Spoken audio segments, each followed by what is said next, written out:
कुर्बानी का दिन था। यहां से आप देखिए, एक दिन बकरीद का दिन था, कुर्बानी का दिन था। आपने जानवर ज़िबा किया और ज़िबा करने के बाद उसका गोश्त पककर जब हजरत आयशा सिद्दीक़ा ने अपने हस्बैंड को दिया, अल्लाह के नबी को दिया, कुर्बानी के गोश्त की पहली बोटी अल्लाह के नबी के पास आती है। आपने प्याला उठाया और उस गोश्त की बोटी को लेकर जैसे ही मुंह में लगाते हैं, खाते नहीं, उसको वापस कर देते हैं और आंखों में आंसू आ जाते हैं। रोते हुए पूछा अम्मा आयशा ने, मेरे सरताज क्या हुआ? अरे अल्लाह के नबी, आपको ये क्या हो गया है? तो अल्लाह के नबी जवाब देते हैं, आयशा, आज मुझे खदीजा की याद आ रही है। खदीजा इस दुनिया में नहीं है, इंतकाल कर चुकी हैं, लेकिन इंतकाल के बाद जबकि हजरत आयशा एक जवान बीवी नबी के पास बैठी है, लेकिन नबी अकरम गोश्त नहीं खा रहे हैं। क्या कहते हैं? आयशा, आज मुझे खदीजा की याद आ रही है। खदीजा जिंदा होती तो वो भी मेरे साथ बैठकर खाना खाती, मेरे साथ बैठकर गोश्त तनावुल फरमाती।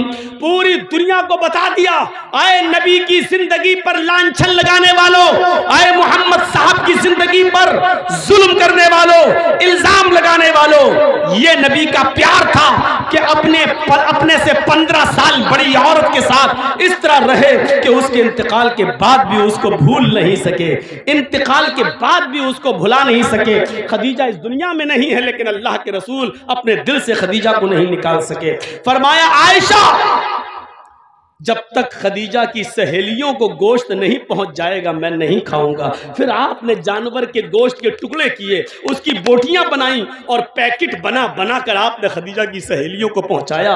और खदीजा की सब सहेलियों को जब गोश्त पहुंच गया तब अल्लाह के नबी ने गोश्त खाया।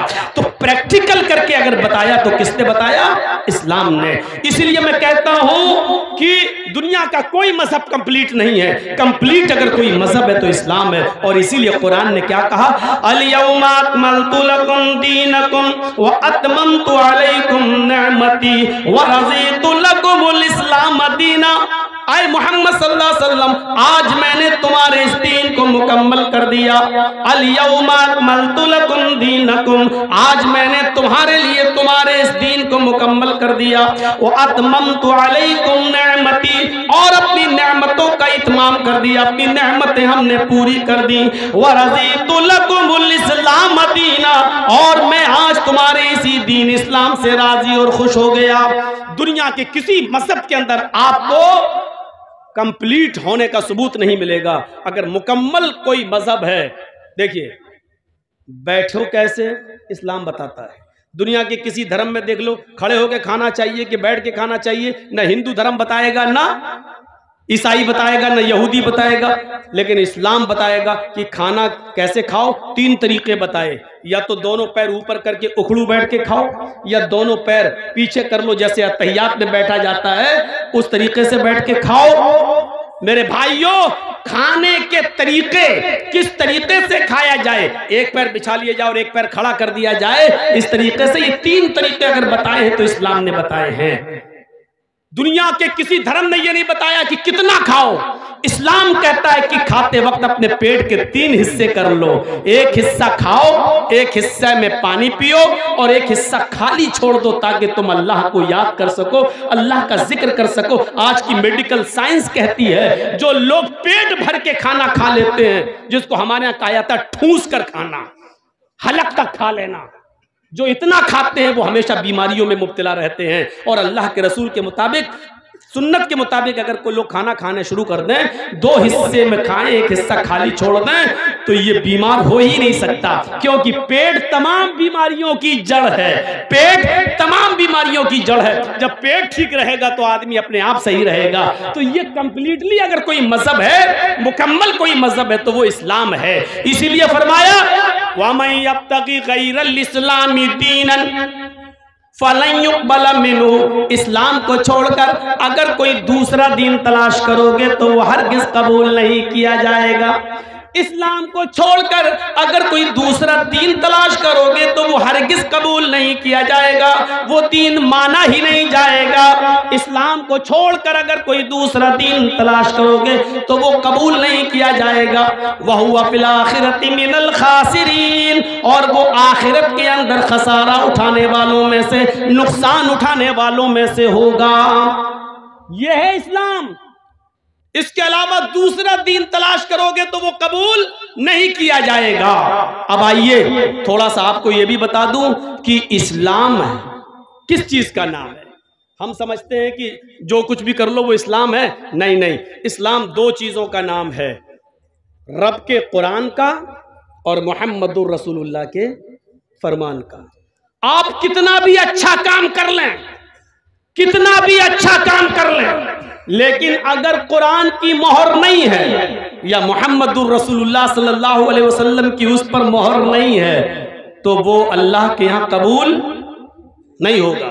कुरान कहता है या अय्युहल्लज़ीना आमनू उदखुलू फिस्सिल्मि काफ़ा, आई ईमानो वालो तुम इस्लाम के अंदर पूरे के पूरे दाखिल हो जाओ। इस्लाम के अंदर इसलिए दाखिल हो जाओ क्योंकि इस्लाम सबसे बेहतर मजहब है। दूसरे मजहबों को क्रिटिसाइज नहीं करना चाहिए, उन पर तनकीद नहीं करना चाहिए। हर आदमी अपने अपने मजहब पर अमल करने के लिए आजाद है और हर आदमी को अपने मजहब को सबसे अच्छा कहने का भी अधिकार है। वो जिस मजहब पर अमल कर रहा है वो कह सकता है कि हमारा मजहब सबसे अच्छा है। हम मुसलमान हैं, हम कह सकते हैं कि हमारा मजहब सबसे अच्छा है। कुरान इस बात की गवाही देता है, इन्नद्दीन इंदल्लाहिल इस्लाम, अल्लाह की दृष्टि में, अल्लाह की नजर में सबसे बेहतर अगर कोई मजहब है, सबसे बेहतर अगर कोई दीन है तो वो इस्लाम है। सबसे बेहतर और बेहतर चीज की कुर्बानी कोई नहीं देता है। बेहतर चीज के लिए कुर्बानी दी जाती है, उसकी कुर्बानी कोई नहीं देता है। अभी सिर्फ आयतें सुन लो, मिसालें मैं बाद में देता हूं। सबसे पहला क्या बताया? इस्लाम सबसे बेहतर मजहब है। क्यों बेहतर है? क्योंकि ये कंप्लीट है, मुकम्मल है। दुनिया में कोई दूसरा मजहब कंप्लीट नहीं है। आप ईसाई मजहब उठा लो, ईसा अलैहिस्सलातु वस्सलाम की जिंदगी के सिर्फ 3 साल के हालात मालूम हैं। खुद ईसाइयों को 3 साल के हालात, बाइबल अगर आप पढ़ेंगे तो 3 साल से ज्यादा ईसा अलैहिस्सलाम के हालात नहीं मिलेंगे बाइबल में भी, सिर्फ 3 साल के। तो 3 साल की जिंदगी किसी की आइडियल नहीं हो सकती है पूरी जिंदगी के लिए। ईसाइयों से पूछो कि वो शादी कैसे करेंगे, उनको नहीं मालूम। क्यों भाई? जिसको जाना है या तो चला जाए और जिसको बैठना है वो बैठ जाए। सामने से हम नहीं उठने देंगे, पीछे से जाइए आप। मेरे सामने आप लेफ्ट राइट मत कीजिए। आपको इजाजत है, पूरी परमिशन है, जिसको जाना हो जाए। लेकिन जब मैं बोलने लगूं तब नहीं। अभी जाओ, कोई फर्ज थोड़ी है, जलसा सुनना कोई फर्ज नहीं है। अब जब कराए हो इतना चंदा वंदा खर्च करके, इतना पैसा खर्च करके, तो थोड़ा सा सुन लीजिए। अभी आपको कुछ अच्छी बातें भी आपके सामने आ रही हैं, ये सब अच्छी बातें हैं, लेकिन मजीद जो चीज आपको ज्यादा मुतासिर करेगी, तो मेरे भाइयों सुनिए, ईसाइयों के पास नहीं है। अगर उनसे पूछो कि शादी कैसे होती है, उनको नहीं मालूम। क्यों? क्योंकि ईसा अलैहिस्सलातु वस्सलाम ने शादी नहीं की थी। हमारा कुरान ये कहता है कि ईसा अलैहिस्सलाम को जिंदा आसमान पर उठा लिया गया है और कुर्ब क़यामत वो दोबारा आएंगे। जब वो इस दुनिया में दोबारा आएंगे तो शादी करेंगे और फिर उनकी बीवी और के साथ बच्चे भी होंगे। यानी अभी उनकी शादी नहीं हुई। तो जिस नबी ने शादी न की हो उसकी कौम को कैसे मालूम कि शादी कैसे होती है? ईसा अलैहिस्सलाम ने शादी का कोई तरीका भी नहीं बताया। पूरी रामायण पढ़ जाइए आप। 2 रामायणें हैं, रामचरितमानस तुलसीदास जी की और एक रामायण है वाल्मीकि जी की, जिसको बोलते हैं वाल्मीकि रामायण। दोनों रामायण पढ़ जाइए। रामचंद्र जी की पूरी जिंदगी आपको नहीं मिलेगी। रामचंद्र जी की पूरी जिंदगी के हालात रामायण में नहीं मिलेंगे।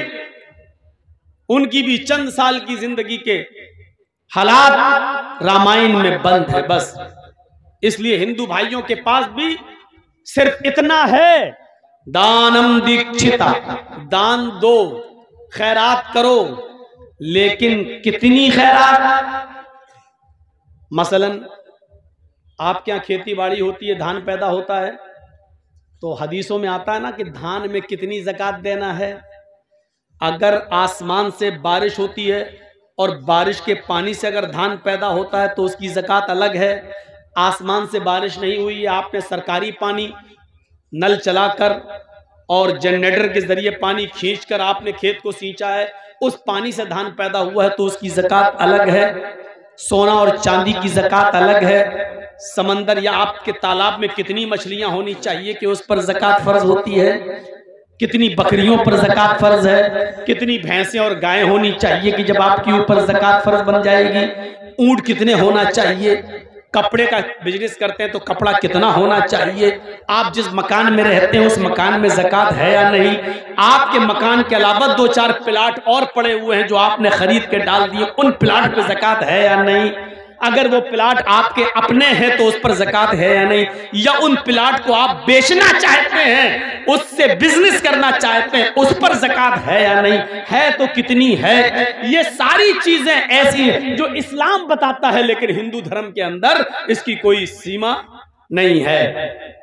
नकद है आपके पास तो 1 लाख रुपए में 2,500 रुपए आपके ऊपर ज़कात है, 40 रुपए में 1 रुपया ज़कात है, 100 रुपए में 2.5 रुपया आपके ऊपर ज़कात है, 1000 में आपके ऊपर 250 रुपए ज़कात है, 1 लाख में आपके ऊपर 2500 रुपए ने 2,500 रुपए ज़कात है। ये है इस्लाम के अंदर एक सीमा जो हिंदू धर्म के अंदर और ईसाइयत के अंदर आपको नहीं मिलेगी। सिर्फ इतना है, गरीबों की मदद करो, लेकिन कितनी, ये इस्लाम बताता है। तो इसलिए कहा इस्लाम एक मुकम्मल मजहब है, कंप्लीट मजहब है। शादी अल्लाह के नबी ने करके दिखलाई है, और करके ही नहीं दिखलाई है बल्कि आपकी पहली शादी, आप आश्चर्य करेंगे, सुनिए, आपकी पहली शादी कितनी साल की उम्र में हुई? किसी को मालूम है? आप लोगों में 25। लाज रख ली दोस्त आपने।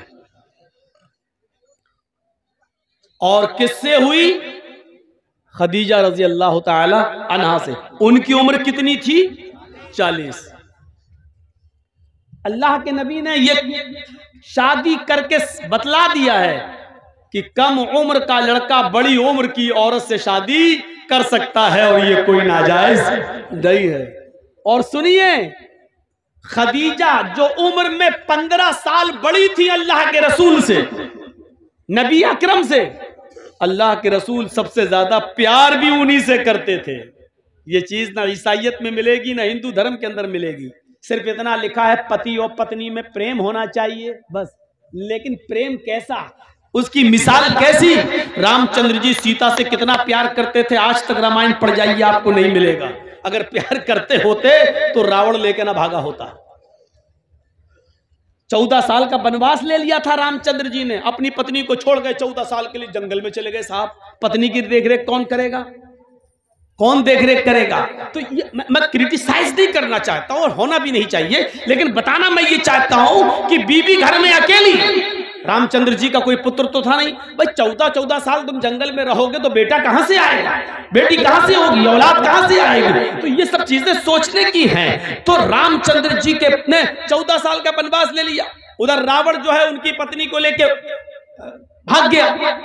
जो भी हुआ, वो अलग बात है कि सीता जी अच्छी थी, नेक थी, अपने रामायण के मुताबिक उन्होंने रावण को हाथ नहीं लगाने दिया, और रावण ने भी बहुत चाहते हुए भी उनको बदनाम नहीं होने दिया। बदनाम करना चाहता था लेकिन नहीं कर सका, और सीता को अपने आप को पाक, साफ अपनी कौम के सामने पाक और साफ साबित करने के लिए आग में कूदना पड़ा, छलांग लगानी पड़ी, ये बताने के लिए कि रावण के साथ मेरा कोई ताल्लुक और मेरा कोई संबंध नहीं। ये सारी चीजें आप देखिए आप और पढ़िए आप। इधर हजरत आयशा के ऊपर भी इल्जाम लगता है, इधर हजरत आयशा के ऊपर भी तोहमत लगती है जिना की, लेकिन हजरत आयशा को अल्लाह के नबी उनके घर पहुंचा देते हैं। तो मैं कह ये रहा था कि इस्लाम एक मुकम्मल मजहब है, एक मुकम्मल कंप्लीट दीन एक इस्लाम कौन है? इस्लाम है। इस मजहब के अंदर आपको कंप्लीटली नहीं मिलेगी। अल्लाह के रसूल ने 25 साल की उम्र में 40 साल की खदीजा के साथ रहकर पूरी दुनिया को दिखा दिया कि देखो मुझसे 15 साल उम्र में बड़ी औरत, उसके साथ कैसे रहा जाता है। बुढ़ापे की कोई शिकायत नहीं आई है, बल्कि जब तक खदीजा जिंदा रही, नोट कीजिएगा मेरी बात, जब तक खदीजा जिंदा रही इतना प्यार किया अल्लाह के रसूल ने खदीजा से, और खदीजा ने भी इतना प्यार दिया नबी अकरम को कि अल्लाह के रसूल ने कोई दूसरी शादी खदीजा की जिंदगी में नहीं की। आपने और शादियां की हैं, लेकिन कब? खदीजा के इंतकाल के बाद। लेकिन खदीजा जब तक जिंदा रही तब तक आपने दूसरी शादी नहीं की। और जानते हो ये चीजें आपको रामायण और गीता में नहीं मिलेंगी, ईसाइयत में नहीं मिलेंगी,